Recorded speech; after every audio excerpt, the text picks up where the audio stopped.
Do you want to summon a big boo-boo waifu into your life using a book that suddenly hits you in the head one day? That would be nice, right? Well, sorry, that's not happening. But in this anime, it basically did. Welcome to Vermail and Gold. Stick around because this anime is a doozy, trust me. This anime takes place in a magic academy, hosting some of the world's future most brightest mages, all with the goal of becoming a high-tier mage. And the highest of tiers, in this case, is a platinum square. And then there's Marks. You go, Marks. Don't let anyone get you down, buddy.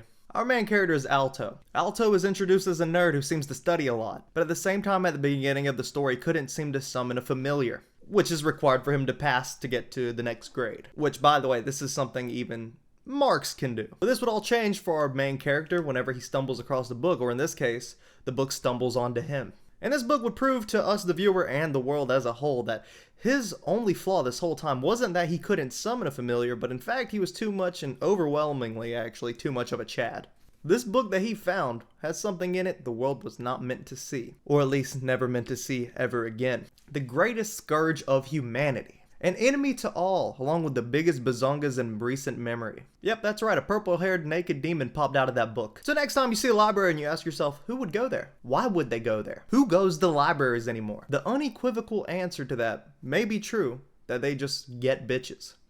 Remember that. So check yourself. So this is where the anime's plot really started getting hot, and the plot also started getting hot. Two words that very much mean different things, but you understand. Because we're cultured. Vermail agreed to be his familiar, and now that Alto had a familiar who was in fact a demon, but he couldn't tell people she was a demon because in fact she's a demon, and that could be a problem, right? And of course, because of that, they try not to draw any attentions to themselves.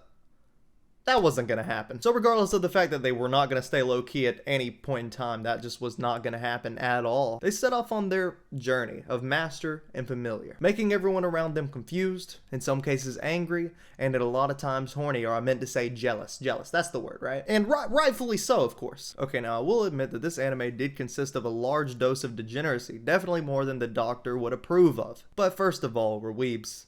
And let's be honest, we've seen worse. And secondly, that's not all there was to this story, though. Being that it was an anime in a school setting, there had to be the local douchebags of the anime, which in this case, they were presented to us as the student council. And the vibe that I immediately caught from this group of folks was Elite Four and Pokemon. Oh god, the PTSD's kicking in again. Elite Four. Oh, I'm having flashbacks. Be right back. Vermail and Alto actually had a fight with one of the members of this elite class, and it was actually a joy to watch. Because after T-Rex Lover 123 got his ass kicked, I was concerned there wasn't going to be any good fight scenes or really any type of, stakes or pushback from other characters. But boy was I wrong. I was wrong about that. I was. In Vermail and Alto's fight with the one member, Chris, it actually took everything they had in them to win that fight. And for a second there, I was even convinced that for some reason Chris was gonna kill them, which was kind of weird considering it was only a couple episodes in, but still it had that vibe. But of course they finally defeated the blonde dominatrix with ice-style Titanic sinking jutsu, but they did pull it off. And in these moments of barely emerging victorious, the two did come to a realization that yes, they are overpowered, but they aren't that strong,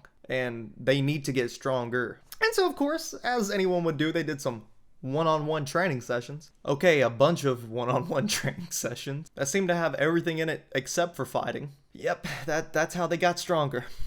What a fucking show. But don't get me wrong, even after, let's say, the fight with Chris and the T-Rex guy, they were somewhat enjoyable. It did really begin to feel like there was no actual stakes in the story. And having that feeling almost ended my binge watch and took me out of my immersion, which anybody knows as an anime fan, when you get taken out of your immersion, it's a really bad thing. And it makes sense because the only real stakes in the story at the time was probably for Lilia.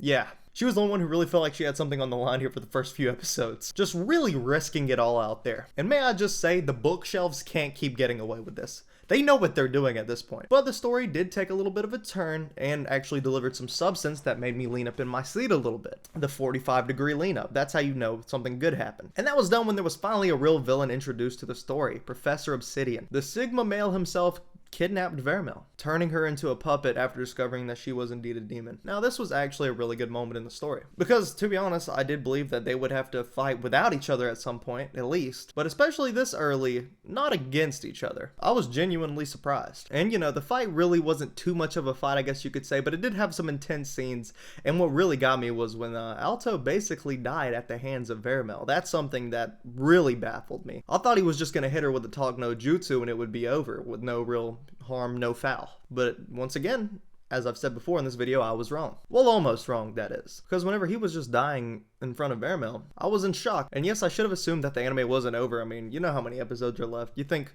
either of the characters are really dead yet? Come on, right? But come on, I was fully immersed. We talked about this a second ago. I was back into it, okay? So I may have teared up a little bit for just a second. But that wasn't very long-lived because we know that Vermail did indeed give him her heart, which was, you know, symbolic type scene. That was all nice and everything. And I know that the author kind of intended for this to add more stakes to the story, because if one of them died, then the other had to die. So Vermail dies, he dies, Vermail dies, that kind of thing. So I think this was an attempt at adding like an overlooming stake to the story, but it just didn't happen for me. Honestly, it was more of a cute scene, and the reason for that is because, let's be honest, like, okay, you didn't have to add that to the story for that to be like a big deal, if that makes any sense. So I feel like if Vermail would have died on her own, I think people would have stopped watching. I think if Alto died on his own, I think a lot of people would have stopped watching too. So I mean, making it where they both have to die, I don't think that really changed too much of the intrigue, in my opinion. But hey, it's a good little part of the story, and I liked it anyways. And I will say something soon after this did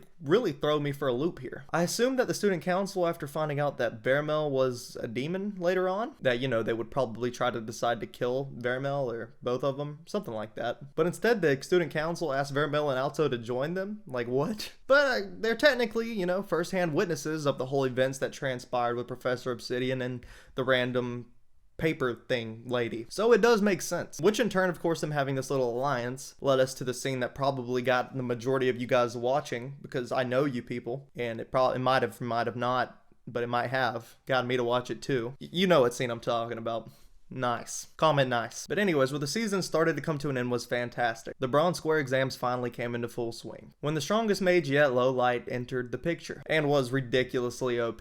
But in their scuffle, Vermail had her powers locked away and was kind of living in, I guess, it was just in an unconscious state. Which, thanks to that book that apparently had another woman in it for whatever reason, we actually got to delve into her past while she was unconscious as a way of trying to free her. And this was right as I was beginning to believe, you know, with such a big fight and no real depth to it, that this was going to stay the most surface level anime you could get. And I'm not saying it went really deep or anything, but I will say it finally got under the crust. We finally got to look into Vermail's past. And wow, honestly, it was kind of hard to bear to watch, seeing how dark it was for her and how she lost her family and became ridiculed and ostracized by the world through no real fault of her own, and how she would go on to turn her back on the world because of that, understandably so. And of course, we the viewer didn't just see this, Alto did as well, making for such a great scene, seeing him accept her past and everything that came with it, understanding what she was alluding to at the beginning of the story whenever she was saying that she was evil, but she didn't really explain like how or what she did wrong. And it seemed as though, even though they were already kind of acting like it before, they had actually finally accepted that they truly were going to have each other's back, regardless of their past or what the future may hold. Good stuff. This anime isn't over either, with many questions left unanswered. So what was supposed to be a little bit of an anime fling to pass the time here and there turned into something that I'm kind of actually looking forward to seeing again, and hoping will return. But who was the woman who sealed her away? When and in what situation did she have to seal her away? Will the student council really let that little demon-human relationship keep going? I don't know. Kind of seemed like they were reluctant to do it, but they didn't believe it in the first place. They just kind of seemed like a temporary thing that they were doing, so we'll see where that goes. If you guys enjoyed the video or have something to say about the anime, I'd appreciate you guys letting me know in the comments section below, and if not, you know, a like and subscribe would always be appreciated, and I'd love to see you guys in another video. But I do like talking to you guys in the comments, so if you do that, it would make me happy. Other than that, you guys have a fantastic day. Keep watching anime.